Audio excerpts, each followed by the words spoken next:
করছেন, তারা যে ধীরে ধীরে পুরো বাংলাদেশের প্রত্যেকটা মানুষকে আরো কত বেশি অনিরাপত্তার মধ্যে ফেলে দিয়েছেন, আপনারা ভবিষ্যতে আরো এই জিনিসটা আরো খুব ভালো করে প্রত্যক্ষ করতে পারবেন।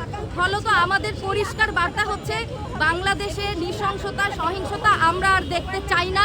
আমরা হানাহানি, আমরা খুন ধর্ষণ কিচ্ছু দেখতে চাই না। আমরা চাই বাংলাদেশে বিচার ব্যবস্থার, আইন শৃঙ্খলার ব্যবস্থার এমন একটা সংস্কার হোক যেখানে বাংলাদেশের মানুষ বিচারে আস্থা রাখতে পারবে।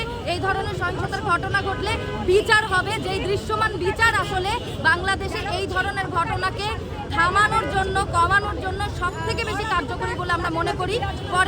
ফলে আমরা বাংলাদেশে বর্তমানে যে স্বরাষ্ট্র উপদেষ্টা দায়িত্বে আছেন তাকে পূর্ণভাবে ব্যর্থ মনে করি। যে অভ্যুত্থান পরবর্তী সময়ের যে চড়াই উতরাই, এই চড়াই উতরাইয়ের পরীক্ষায় তিনি ব্যর্থ হয়েছেন।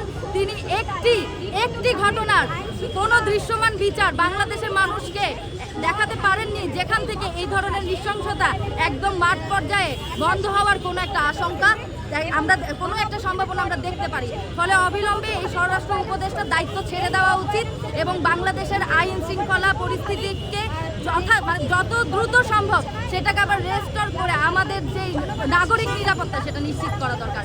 সকল রাজনৈতিক দলের উদ্দেশ্যে এমনটাই আমরা বার্তা দিয়েছি যে যদি কোনো এই ধরনের নৃশংসতার ঘটনা কোনো রাজনৈতিক দলের নেতাকর্মী করেন এবং তার বিরুদ্ধে যদি আইনি ব্যবস্থা নিয়ে দৃষ্টান্ত উপস্থাপন না করতে পারেন এবং নানা রকম অজুহাত এবং অন্যায়কে আপনারা ন্যায্যতা দিয়ে কোনো রকম সহিংসতাকে যদি প্রমোট করেন, তাহলে এইটা কোনো রাজনৈতিক দলের জন্য ভবিষ্যতে বাংলাদেশের যে রাজনীতি করার যে অধিকার স্পেস সেটা তারা হারিয়ে ফেলবে।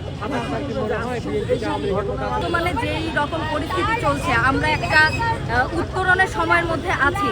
সেই জায়গায় যেইভাবে করে আসলে আরও শক্তিশালীভাবে ফর্ম করা দরকার, সেই ফর্মটা যদি অন্তর্বর্তী সরকার না করতে পারে তাহলে বাংলাদেশের জুলাই গণ অভ্যুত্থানের যে চেতনা, সেই চেতনা প্রশ্নবিদ্ধ হয়।